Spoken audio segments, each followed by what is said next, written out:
Okay, so I had some snafus on my bottling day. Thankfully, the snafus were related to the video recording and not to the bottling itself. I tried to make some videos to put up on the YouTube page for Norseman Home Brewing, but instead of getting video footage for a couple of scenes, I got pictures, and I'm not going to point any fingers at who caused that to happen.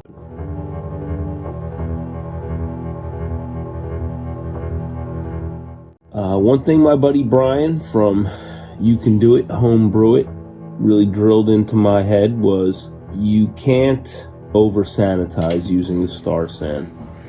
He said it's very important, get every square inch of anything that's going to come into contact with your fermented beer, and don't be afraid of the suds.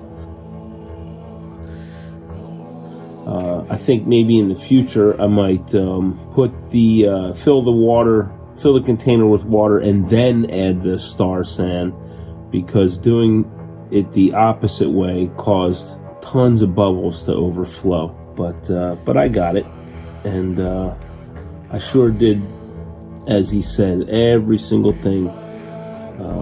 Siphon hose, inside and outside of the bottles. I got everything into that solution one way or another, whether I was dunking it in, pouring it over, or using a spray bottle.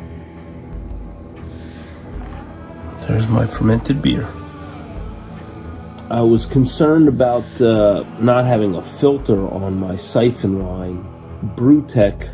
So what I did was I siphoned the fermented beer from the BrewTech stainless steel fermenter into my plastic Brew Demon, and I used that as my bottling bucket.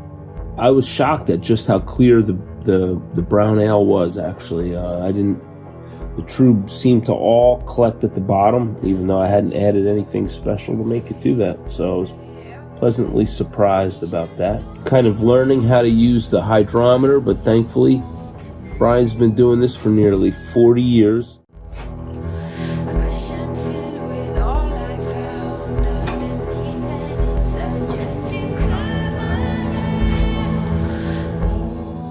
So by letting him have a look at my measurements, he's able to calculate my ABV at about 5.5%. So I'm through.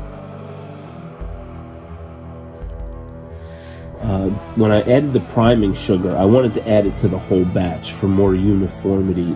In the past, my past couple of home brews with my Brew Demon, I was adding sugar to individual bottles, and I found that there was inconsistency with over fizzing, and maybe the taste was slightly different. So that was another reason I transferred to the brew bucket, was so that I could then add my priming sugar, stir it up really well, and not be stirring up the trub that had collected in the bottom of the BrewTech fermenter. So from my original goal of 2.5 gallons of beer, I used the Grolsch, I forget what they are, 450, 500 milliliters, I think.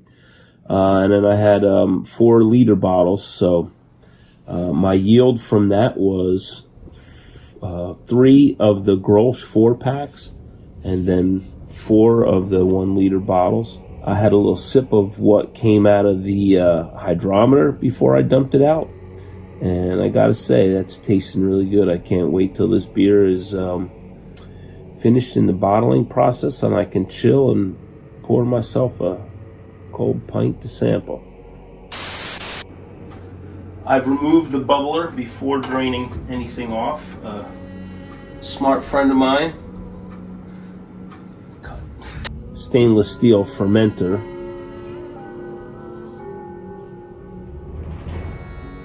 Pause for that clock. Give it another 5 seconds.